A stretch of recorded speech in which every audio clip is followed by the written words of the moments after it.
Miarahaba antsika rehetra izay manaraka tsy tapaka n'ity fandarana Zarahay Mahasoa ity. Fandarana ifampizaranana ny Mahasoa sy mampandroso ny mpiarabelona. Ity fandarana ity dia vokarin'ny hetsika asa ho an'ny Madagasikara. Ny nanomana azy sy ny manolotra dia Dr Jules Karavelo Armisy, ary fandarana iarahana ihany koa amin'ny AZ radio television. Anio izany isika fandarana fahavalo mitondra ny lohateny hoe famaliana ny fanontaniana sy vatsim-pianarana hakana lisansa. Toy ny efa natombontsika izany hatramin'ny talata izy ity, amin'ity herinandro ity, dia izay izany no zavatra ataontsika, hiresaka momba ny vatsim-pianarana hakana lisansa na ho an'ireo izay hianatra ka haka lisansa, ary koa hamaly ny fanontaniana izay napetrakareo. Nisy moa nanao fanamarihana taty amiko fa dia farina be ny feoko na indraindray mikasokasoka, dia lako tsiny be dia be ilay izy satria ao anatin'ny fanomanana ny toeam-pianarana vaovao, fidiran'ny taom-pianarana vaovao izay ankehitriny, dia be ny asa enjehana, dia indraindray efa taratara ihany vao volavolaina ilay fandarana ka reraka ilay feo, ialana tsiny fa ezahantsika moa ezahana hatrany ny manatsara ny fandarantsika. Ny fomba fifandraisantsika dia amin'ny alalan'ny ilay groupe Facebook groupe Facebook antsoina hoe Zarahay Mahasoa. Afaka miditra ao amin'ny groupe io ianareo dia apetrantsika ao izany, postenao, akarintsika ao ny dikan'ilay fandarana, dikany an-tsoratra amin'ity fandarana izay ataontsika ity. Ny feo moa dia azonareo henoina ao amin'ny Facebook ny AZ radio television satria averinao ilay izy. Ireo fandarana tany aloha dia mbola ho averina, ho akarina ao amin'ny Facebook-tsika ihany, fa mbola tsy vita hatramin'izao fa ialana tsiny be dia be noho ny tsy fialantsika fotoana amin'ny fanomanana sy fikarakarana izany. Nisy ihany koa moa resaka efa nataonay tapabolana lasa izay ho atao misy izany atao fahitalavitra izy ity, na ilay antsointsika hoe misy sary ho jerenareo manaraka azy. Hatramin'izao moa izany mila fotoana amin'ny fanomanana azy dia mbola tsy tratra fa dia lazaina eo isika rehefa tafavoaka izay. Fa ny azontsika atao ankehitriny aloha izany dia avoakanay an-tsoratra ny tahirin'ny fandarana rehetra izay vokarintsika eto mba ahafahanareo manaraka azy sy ahazoanareo ny adresy izay resahantsika eto. Iroso ary isika amin'ny famaliana ny fanontaniana toy ny mahazatra dia tsy misy fanonana anarana ilay izy fa ny fiandohan'ny anaranareo ihany no tononoko eto, dia ianareo no mamantatra azy hoe iza izay olona izay valiana eto moa izany ilay fanontaniana mba samy maheno rehetra satria mety mahasoa ny rehetra ihany koa ilay izy.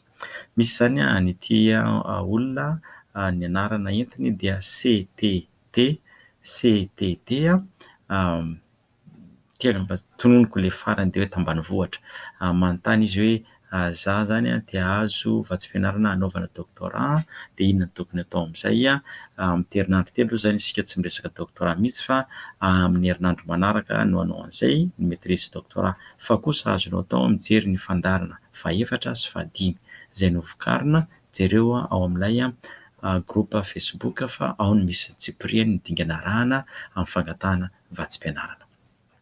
Fanontaniana manaraka ihany koa dia avy amin'ny ranabavy LH, avy any Ambatondrazaka izy dia milaza izy fa hoe raha hianatra any Etazonia ve tsy maintsy mila an'ilay diplôma TOEFL sy ny sisa.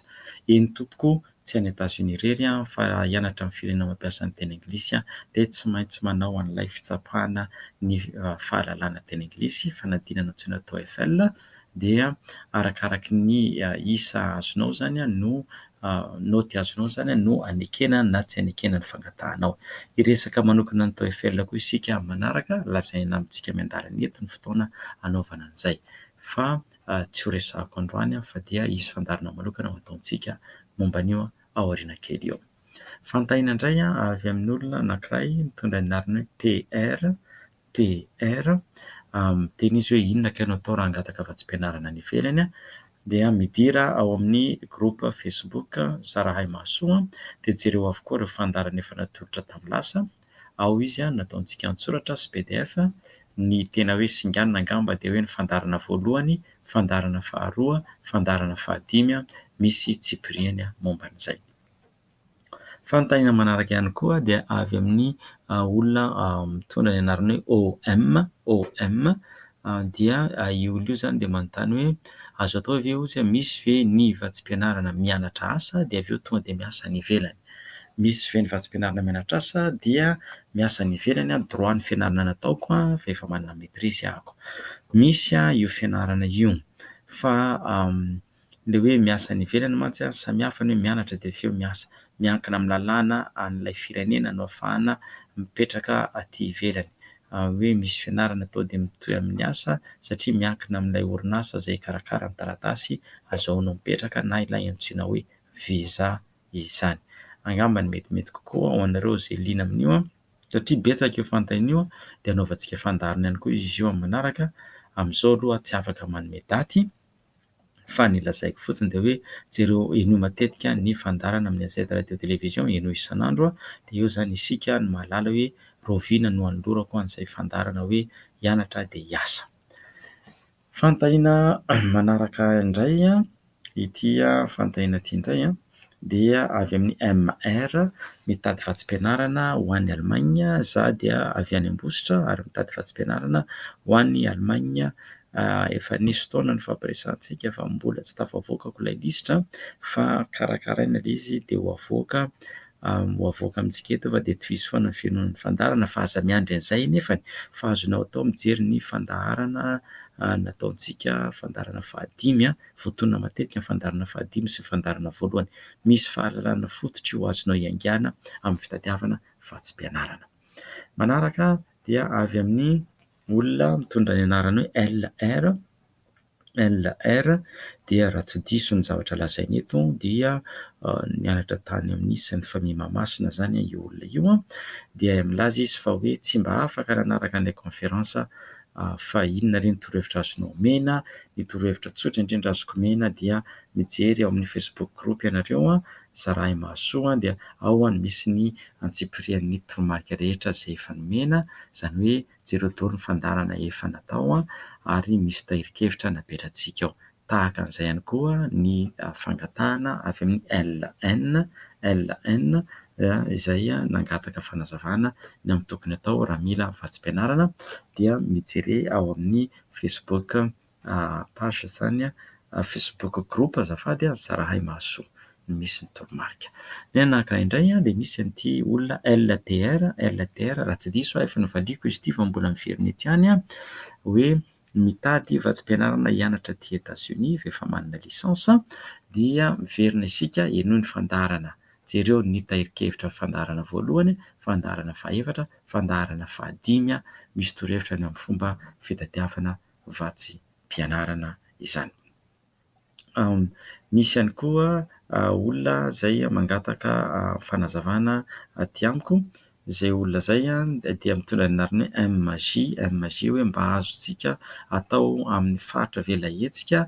Ny valiteny azoko omena amin'izao aloha zany dia ity onjam-peo ity zany no ifandraisantsika aloha dia azonareo arahana ny onjam-peo dia azonareo jerena koa ny Facebook group Zarahay Mahasoa izay ametrahantsika ny firaketana ny soratra. Ny feo mbola voakarintsika any aoriana kely ihany. Misy ihany koa fanamarihana ity aloha zany amin'ny ankapobeny famarihana ankapobeny ity ho antsika rehetra. Rehefa manoratra ity zany dia mba aseho sary.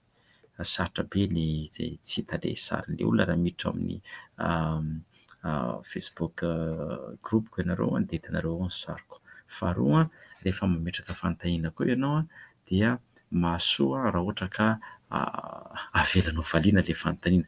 Misy olona zany manoratra izy dia tsy azo valiana ilay fanontaniana dia maromaro manao an'izay dia raha tianao valiana dia avelao hamaly azy, aza sakanana zany fa avela hamaly. Faharoa manarak'izay ihany koa ilaintsika ihany koa ny manazava tsara ny zavatra tiana apetraka. Mety ho gaga na mety hiteninareo hoe koa raha tsy avelan'ny valiana nahoana moa no sairana amin'izany ianao. Ny olana amin'ilay izy dia izao, isika tsy mba manam-potoana ho laniana dia efa manoratra ilay olona zany dia ianao zany efa lany mamaky, lany fotoana mamaky an'ilay izy, rehefa maly ianao jerena etra izy. tsy mahazo valiana indray ilay vatany, tsy afaka mamaly ianao. Dia manjary mandany fotoana fotsiny fa dia fiangaviana moa izany ny atao raha mba azontsika tanterahana izay. Ny fanontaniana manaraka indray dia izao: matetika miverina foana izy ity.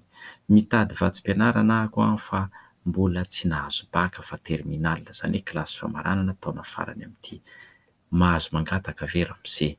Ilay izy izany dia izao: ny anjerimanontolo dia efa manomana taona mialoha, ka raha amin'ny taona farany izany ianao, terminal izany ianao zao, haka baky ianao izany amin'ity taona ity, dia efa azonao atao ny mitady ilay anjerimanontolo avy hatrany amin'izao.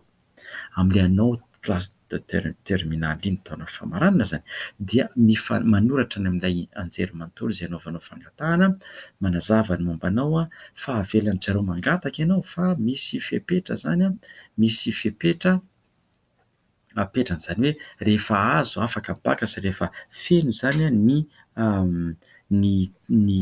naoty, ny dosie rehetrarehetra, dia amin'izay no ahafahanao azafady indrindra, amin'izay no ahafahanao izany ahafahan'izy ireo azafady rehefa alefanao izany ilay naoty farany, dia amin'izay izany no ahafahan'izy ireo manome fanapahan-kevitra feno mombanao. Izany hoe afaka mijery an'ilay lalam-piofanana ianao, afaka mitady ilay vatsim-pianarana ianao, afaka mangataka hianatra amin'ny oniversite ianao, fa saingy tsy ho voaray ianao raha tsy efa feno ilay naoty iray manontolo.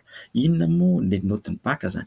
Inona moa no mahatsara ny manomboka dian'izao, ny mahatsara ny fanombohana dian'izao dia mba hahatonga anao tsy handro minitra farany voangataka. Faharoa, efa mifandray amin'ilay anjerimanontolo na ilay lalam-piofanana izay anaovanao an'ilay fianarana ianao. Fahatelo, amin'izay fotoana izay koa manana fotoana lavabe ianao hanomanana ny taratasy rehetra izay ilaina. Izay ny tombony amin'ny fangatahana mialohan'ny fotoana. Ny fahaefatra farany, amin'izay fotoana izay mba haingana ny fahazahoana ihany koa ny valin'ny fangatahana. Izay izany torohevitra omeko an'ireo rehetra izay hoe izaho izao mbola vao hakabaka ka mahazo mangataka ve sa tsia.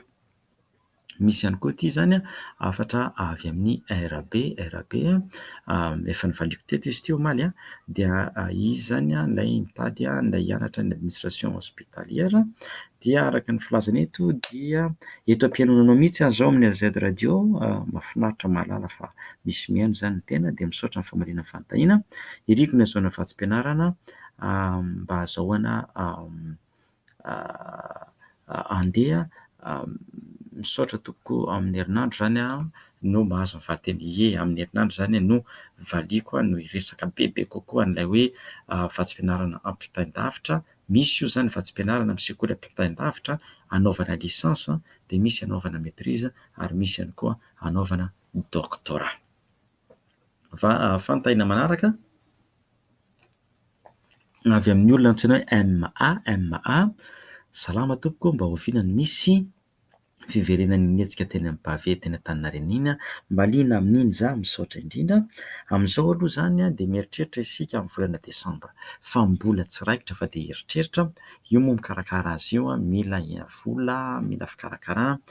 Izahay hatramin'izao izany dia manolotra maimaim-poana ny zavatra rehetrarehetra, ka raha misy ny entimanana izany dia hikarakara isika fa ho enonareo miandalana eo ihany izay. Ny fanontaniana manaraka indray izany dia avy amin'ny mpanoratra mitondra ny anarana HC nalefa tamin'ny fahavalo'ny volana aogositra ity taratasy ity dia azafady tompoko, maniry hianatra momba ny enjenera agro. Izao tsy fantatro izany ianao na hangataka vatsim-pianarana lisansa na maîtrise na doctorat, fa izay ihany moa no lazainao dia miainga amin'izay ny valim-pantainao omeko. Dia ny azoko ambaranao izany dia enoy ny fandarana vokariny eto, dia afaka mahazo ny atsipiriany ianao fa ity fandarana ataontsika izao ity izany dia androany ohatra dia misy vatsim-pianarana manokana momba an'izany agro izany ao amin'ny sekoly amin'ny anjerimanontolo vitsivitsy izay ho resahantsika izany androany. Izay izany no fanontaniana izay variana aloha androany, dia hojerentsika indray izany izao ny lisitry ny anjerimanontolo izay manome vatsim-pianarana manokana ho an'ny mpianatra izay haka licence. Voalohany indrindra zany dia patseviko ho hitanareo ao zany apetratsika ao amin'ny Zarahay Facebook group Zarahay Mahasoa zany izy ity dia ho hitanareo ao zany ny andininy rehetra miaraka amin'ny adresy momba an'ireto vatsim-pianarana ireto. Misy zany voalohany vatsim-pianarana antsoina hoe Asinaga Africa Initiative. Asinaga Africa Initiative io zany dia natokana ho an'ny mpianatra Kamboty. Mpianatra Kamboty mety maty, mety zany hoe efa maty ny ray aman-dreniny, ny ray sy reny na ny ray amin'ireo zany no efa notimandry. Dia vatsim-pianarana feno ianarana ny ivelany io ry zareo zany no mifidy manoro anao, manampy anao amin'ny fijerena hoe aiza ny anjerimanontolo ianaranao, fa ianao zany tsy maintsy mangataka aloha an'ilay vatsim-pianarana. Feno entohany ny saram-pianarana, toerana ipetrahana, saram-pitaterana, fandahina miompana amin'ny fianarana. Fianarana izay ataonao zany. Dia kosa ny faniriany dia ny mpianatra izay mahazo ny vatsim-pianarana io dia mba hiverina hody any amin'ny firenena izay niaviany, zany hiverina any Madagasikara. Fa ny antony anaovana azy zany dia mba hanampiana an'ireny tanora izay tsy manana ray aman-dreny ireny, na ny ray amin'ireo ray aman-dreny ihany zany no mbola velona, fa ny ray zany efa notimandry. Mila manana baka sy noty tsara ary olona vonona hiverina any amin'ny fireneny izay nilazaiko teo, hiverina any Madagasikara zany dia mazava tsara ao fa isika dia tafiditra mihitsy Madagasikara ao anatin'ny lisitry ny firenena izay mahazo an'io vatsim-pianarana io. Indromen-taona ilay izy, indromen-taona ny fanaovana ny fangatahana. Arao tsara, indromen-taona ny fanaovana ny fangatahana. Zany hoe misokatra zany ny fangatahana manomboka amin'izao volana septambra izao dia sokatra izy amin'izao volana septambra izao ho avy io zany dia mihidy izy amin'ny volana desambra. Dia avy eo jereny ilay fangatahanao dia rehefa voafidy voafantana indray ianao dia miverina misokatra indray izy amin'ny volana janoary, taona ho avy 2024 dia mihidy indray ilay izy amin'ny febroary 20 amin'ny febroary amin'ny taona ho avy. Dia avy eo amin'izay izy amin'izay zany ny fifantenana andreo izay tafakatra amin'ny dingana faharoa dia misy ny interview izay atao zany ataondry zareo ny atao tantaratasy rehetra moa zany no alefa amin'io dia amin'ny volana May zany faha-20 taona 2024 no ilazainy ianao zany ny valin'ny fangatahana izay nataonao. Marihana tsara zany fa natokana ho an'ireo izay mpianatra tanora na Kamboty izy io. Ilaina amin'io zany ny fangatahana feno, efa ao ny roy jereo fa napetrako ao amin'ilay tahiry antsoratra ny fandarana ny rohy manazava azy dia mila ny kara-panondronao dia mila ny taratasy manamarina fa efa tsy velona intsony ny ray aman-dreny dia mila ihany koa ny taratasy manamarina ny taona sy na daty naterahana. Dia ity mahafinaritra amin'ity iray ity tsy voatery mahay teny anglisy fa manaiky izy na teny frantsay. Raha mahavoafehy teny frantsay zany ianao raha mahavoafehy teny frantsay ianao, raha mahavoafehy teny frantsay fa tsy voatery teny anglisy dia anisany azo fantenina ihany koa handray an'ity vatsim-pianarana ity. Eto aho zany dia manao antso antsika rehetra izay mahalala, na ho antsika rehetra izay ataona moa fa izay ilay fiainana, efa nitao sy ny fahafatesana ny ray aman-dreny. Raha misy mahalala dia mba hamparitao angety azafady mba hanampiana an'ireny namantsika ireny. Ny anaran'ilay vatsim-pianarana dia antsoina hoe Asinaga Africa Initiative. Izy ireo zany ataonao ny fangatahana dia izy ireo zany manoro anao indray raha rehefa lany ekena ny fangatahanao, izy manoro anao ny toerana izay andehananao hianatra. Izy miantoka ny rehetrarehetra. Vatsim-pianarana faharoa dia vatsim-pianarana antsoina hoe Wells Mountain Initiative. Ialana tsiny fa misaotra rano kely ialana amin'ilay hoe farina be ny feon-dramose. Wells Mountain Initiative io indray zany dia vatsim-pianarana feno ampiasaina eto Madagasikara, zany hoe ho antsika any Madagasikara. Zany hoe raha ohatra zany ianao ka any Madagasikara ny mianatra dia afaka mangataka an'ity vatsim-pianarana ity ianao, na mianatra amin'ny tany andalam-pandrosoana fa tsy any amin'ny tany mandroso. Averiko vatsim-pianarana natokana ho an'ireo izay mianatra any Madagasikara na ireo izay mianatra amin'ny tany andalam-pandrosoana. Wells Mountain Initiative dia nisy fepetra amin'io zany dia hoe santionana fepetra vonona hipetraka sy hiverina hiasany Madagasikara zany ianao raha ohatra rehefa vita ny fianaranao raha ohatra ka mianatra ny ivelany. Fa raha ohatra indray ianao zany efa mianatra ao Madagasikara dia antenaina hipetraka ao Madagasikara hanao soa ny fiarahamonina malagasy. Mila mampiseho koa fa tsy manana ny enti-manana hanatanterahana ny fianarana ianao ary manana baka, azafady manana baccalauréat sy tsara naoty. Ny fisokafan'io ilay fangatahana io ny daty fisokafan'io fametrahana fangatahana io zany dia tamin'ny aiza indray ilay naoty teo azafady, voalohan'ny volana desambra amin'ity taona ity ary mikatona zany amin'ny voalohan'ny volana avrila taona 2024. Dia izao ny zavatra tadiaviny tsotra be. Raha ohatra azy ianao tsy manana n'ilay zavatra tadiaviny izao, mbola manana fotoana ianao hanehoana an'izay. Voalohany, zavatra ilainy dia firaketana, antsoratra, antsary, tatitra, gazety, ny asa nataonao teo anivon'ny fiarahamonina. Inona avy ny zavatra efa nataonao teo anivon'ny fiarahamonina? Raketo antsoratra dia porofohy sary. Izay ny iray. Mila aseho zany zay. Ianao zany mampiseho za dia mandray anjara mavitrika amin'ny fiarahamonina misy anay. Naoty tany amin'ny secondaire, naoty voakan'ny baccalauréat.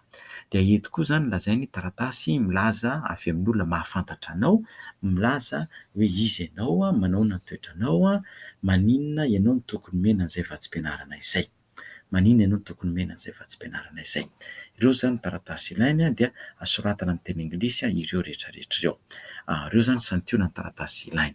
Dia soratana amin'ny teny anglisy ireo rehetrarehetra ireo dia misy koa zany taratasy misy lohahevitra lahatsoratra omeny ianao dia fakafakainao io lahatsoratra io. Za manokana dia mampirisika antsika. Ny mahatsara an'ity vatsim-pianarana ity dia izao vatsim-pianarana io dia azo iantoana ny fianarana ataonao any Madagasikara ao amin'ny anjerimanontolo. Izay ny mahatsara azy. Mahavoany izany hoe mipetraka i Madagasikara isika zany marina fa te handeha hianatra te ampitan-dranomasina ihany koa, fa raisina aloha izay misy dia intoan'ny hafa ny fianarana iray manontolo. Ataovy ilay izy, soraty ilay izy dia mitadiava olona manampy amin'ny famakiana azy na amin'ny fanoratana azy, fanitsiana azy dia alefa azy rehefa angatahana. Aza dino ny daty voalohan'ny volana desambra hatramin'ny voalohan'ny volana avrila. Ny vatsim-pianarana manaraka indray kosa zany izay resahantsika, vatsim-pianarana fahatelo zany amin'ny fandarantsika androany, fandarana fahavalo androany 24 volana aogositra dia ilay antsoina hoe Lester B. Pearson International Scholarship Program. Lester B. Pearson International Scholarship Program ao amin'ny University of Toronto any Canada. Nisy olona nandefa email tamiko nanoratra tamiko hoe tena mitady vatsim-pianarana ho an'ny zanakay hianatra any Canada fa tsy mahita mihitsy. Za moa zany mbola tsy namaly an'iny fanontaniana iny satria mieritreritra hanao fandarana manokana momba ny Canada. Mbola ho atao izay tsy fantatro hoe roviana fa lazaiko eto izy rehefa vonona amin'ilay daty. Fa ity zany efa mamaly an'izay fanontaniana izay. Dia vatsim-pianarana feno izy io vatsim-pianarana feno natokana ho an'ireo izay manana baka, manana naoty tsara, manana toe-tsaina mamorona, créativité zany créateur, ary mpitarika atao amin'ny sekoly ny anarany. Dia singanina manokana ny ireo mpianatra zany izay nandray anjara tamin'ny fiainan'ny sekoly. Ohatra hoe mpitarika atao amin'ny sekoly izy, tamin'ny kilasy misy azy, misy zavatra maro nataony. Na koa olona hita fa handray anjara amin'ny fiarahamonina misy azy na koa fiarahamonina raisam-pirenena any amin'izay misy azy. Dia io zany arao tsara ity fanazavana ity azafady dingana roa ny famenoana an'ilay fangatahana. Voalohany aloha dia ilay sekoly ianaranao zany no manendry anao. Izany hoe ilay sekoly zany miteny hoe zahay ny komity ny sekoly rehefa nivory dia nanaiky fa nanapa-kevitra fa manolotra hanandrea tsitononona tsara vintana mba ho angatahana omena ny vatsim-pianarana Lester B. Pearson Scholarship, Lester B. Pearson International Scholarship ity. Izany hoe ilay sekoly ianaranao zany, mila miresaka amin'ilay sekoly ianaranao ianao zany dia miangavy amin'izareo hoe za mba atolory ny kandida azo an'ity vatsim-pianarana ity. Dia rehefa vita izay mahazo an'izay taratasy ianao dia manao fangatahana hianatra ao amin'ilay University of Toronto any Canada. Dia rehefa vitanao izay fenao le fangatahana dia andefasan'izy ireo amin'izay ianao ny atonta taratasy rehetra ilaina ame ho fenoana anaovanao an'ilay fangatahana. Ny atonta taratasy rehetra ilaina ho fenoana zany anaovanao ny fangatahana rehefa tsy ampianarana. Indroa taona le zany le sekoly ianaranao no manolotra anao dia avy eo ianao amin'izay zany nareo amin'izay zany no manao le fangatahana hianatra ao dia avy eo amin'izay zany zareo mandefa ilay roy any aminareo. Dia ny daty farany fametrahana ny fangatahana amin'io dia le izy zany azafady diso ny fanazavana, tsy ho diso fa hitsiko kely mba hazavako kokoa. Misy tety andro zany le izy. Le sekoly ianaranao zany mila manolotra anao alohan'ny fahasivy ny volana novambra amin'ity taona ity. Alohan'ny fahasivy ny volana novambra amin'ity taona ity. Dia ianao mila mameno le fangatahana hianatra any alohan'ny fahatelo ambin'ny folo ny volana desambra amin'ity taona ity. Alohan'ny fahatelo ambin'ny folo ny volana desambra amin'ity taona ity. Dia alefana any aminao le roy dia ny daty farany fametrahana ny fangatahana le vatsim-pianarana dia ny fahadimy ambin'ny folo ny volana janoary amin'ny taona ho avy. Zany hoe le sekoly ianaranao zany manendry anao io zany resahanao ny sekoly anao le fanendrena. Dia efa misy taratasy fenoana momba an'izay jereo le roy jereo amin'ilay tarehim-boky Facebook group zany le roy ao ianao mahita an'izay tsipiri an'izay fa ny daty fahasivy ambin'ny folo ny volana novambra. Afaka manaomana tsara zany ianao zao. Dia avy eo ataonao ny fangatahana hianatra farafahatarany fahatelo ambin'ny folo ny volana desambra amin'ity taona ity. Dia alefany aminao le roy anaovana ny fangatahana dia alefanao ny fangatahanao farafahatarany fahadimy ambin'ny folo ny volana fahadimy ambin'ny folo ny volana janoary amin'ny taona ho avy. Zay zany le hoe Lester B. Pearson International Scholarship Programme hianatra ny Toronto, Canada. Vatsim-pianarana fahaefatra farany mihazakazaka be aloha zany ilay ora satria 30 minitra no nanantsika dia ezahanao tratra izy ity ny vatsim-pianarana fahaefatra farany dia antsoina hoe Die Schwarzman Scholar. Io indray dia hianatra any Chine. Hianatra any Chine dia mialatsiny fa sotrano kely azafady indrindra tompoko. Inary mialatsiny. Misy an'ilay vatsim-pianarana antsoina hoe The Schwarzman Scholar.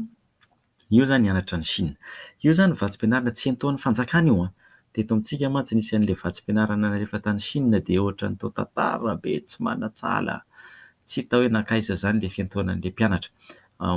Taraina mihitsy ilay ankizy any hatramin'izao. Fa ity zany tsy fanjakana miantoka an'io fa ity ilay hoe Schwarzman ity orinasa izy io. Dia ny ataon'ny orinasa io miantoka mpianatra 200 izy maneran-tany isan-taona mba hianatra ny Chine, hianatra momba ny Chine ary hanaparitaka ny kolontsaina sinoa rehefa vita ny fianarana. Ka izay lalam-piofanana tianao ianarana zany dia eto any. Any Chine ianao zany mianatra ka fiteny anglisy no ianarana any Chine. Roy zany manazava an'io apetratsika ao jerenareo amin'ny Facebook group dia rehefa mijery an'ilay roy nareo hitanareo le tranokala dia jereo amin'ny sisiny ankavanana dia tsindrio daholo ny lohateny eo amin'ny ankavanana ahitanao ny andininy fa marobe ny andinindininy ao zany. Fa ny fipetraka ampobeny dia mpianatra anao lisansa 20 hatramin'ny fahasivy ambin'ny roapolo taona.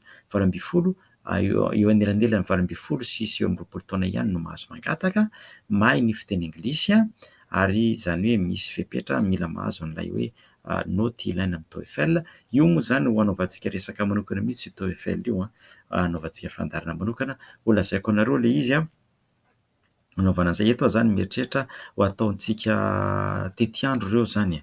Omeko le datin'andro dia amin'izay nareo mivonona eo amin'izao iaino raha sanatria mantsy tsy afaka ianareo zany anaraka ny fandarana rehetra. Dia ny fiam-potoana fametrahana fangatahana amin'ity Schwarzman Scholar ity dia amin'ny 24 septambra amin'ity taona ity, 24 septambra amin'ity taona ity dia ny taona ianarana hidirana ianarana amin'izay dia ny amin'ny aogositra 24. Izay indray zany ny vatsim-pianarana efatra natolotra ho antsika.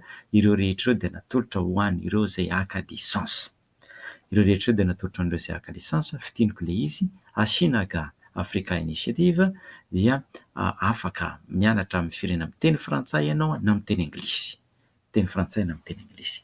Misy indray io natao ho an'ny ankizy mpianatra izay kamboty efa nodimandry avokoa ny ray aman-dreny na ny ray amin'ireo ray aman-dreny. Faharoa, Wells Mountain Initiative dia natao manokana ho an'ireo izay mianatra any Madagasikara na hianatra any Madagasikara na hianatra amin'ny tany andalam-pandrosoana. Ny fahatelo, Lester B. Pearson International Scholarship Program, hianatra amin'ny University of Toronto any Canada, dia ny sekoly ianaranao no manindry anao dia avy eo anao manao ilay fangatahana, arao ao amin'ny Facebook page, Facebook groupe tsika ny toromarika momba an'izay. Dia ny fahaefatra farany dia Swordsman Scholarship, io zany dia hianatra ny Chine fa amin'ny teny anglisy ny fianarana, ireo rehetra ireo dia vatsim-pianarana feno avokoa. Zay zany fandarantsika androany, fandarana fahavalo ho an'ireo izay hanao lisansa, aka lisansa dia famaliana fanontaniana. Ny fiangaviana toizako hatrany mba miangavy ry tompoko mba handefaso domberina isika, feedback domberina hoe tahaka izao ilay sosokevitra ay na mahafinaritra anay ilay izy na tsy mahafinaritra anay, satria isika mantsy tsy afaka ny mihaona, mifanalavitra be isika. Dia mba handefaso domberina, mba hanao fitatitra, mba hampatsiahy falazoanay izay sosokevitra hoe mahafeno zavatra ilaina ve, mamaly ny filanareo ve, satria sao dia lany andro eto fotsiny manao an'ilay fandarana isika nefa zavatra tsy mahasoa na tsy dia ilaina akory dia amin'izay tsika rehetra mba manao izay mahasoa. Izay indray zany ny fandarana androany azonareo atao ny manaraka ny dika mitovy an'ity ao amin'ny Facebook groupe tsika Zarahay Mahasoa, Zarahay Mahasoa, mangataha ho namana ao ianareo mba ahafahanareo miditra aminy dia ao no ahitanareo rakontsoratra ny fandarantsika. Misaotra sy makatelina antsika rehetra izay nanaraka ny fandarana hatramin'ny farany. Fandarana Zarahay Mahasoa, vokarin'ny hetsika asa ho an'ny Madagasikara, nanomana sy nanatotosa izany dia ny Dr Serduc Raveloarmisy iarahana miasa amin'ny AZ Radio Télévision. Mankasitraka sy mankatelina ny teknisianina hatrany. Mirary soa antsika rehetra, misaotra tokola, mankasitraka, tomboko vavy, rahampitso indray.